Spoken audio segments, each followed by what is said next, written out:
Mark Carney a demandé à Doug Ford de ne pas diffuser la publicité à l'origine du nouveau bras de fer entre le Canada et les États-Unis.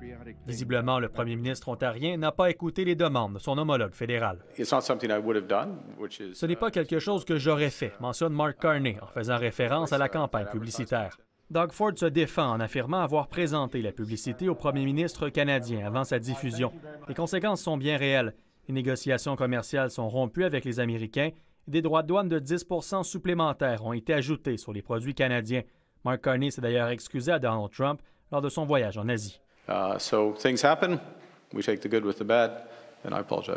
Les événements se sont déroulés ainsi, ajoute le premier ministre, en précisant s'être excusé personnellement à Donald Trump.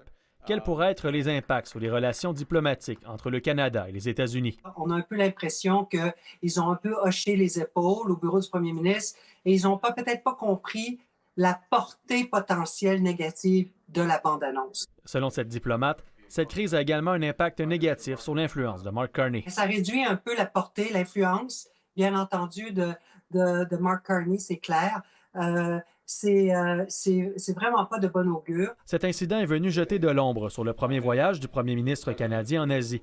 Avec des visites en Malaisie, à Singapour et en Corée du Sud, Mark Carney a multiplié les rencontres afin de renforcer et créer de nouveaux partenariats commerciaux.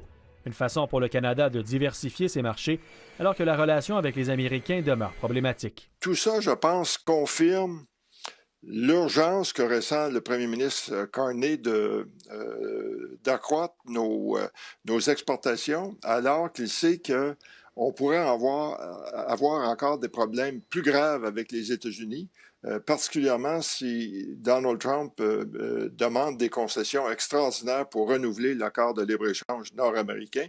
L'avion du premier ministre canadien doit atterrir à Ottawa en début de soirée.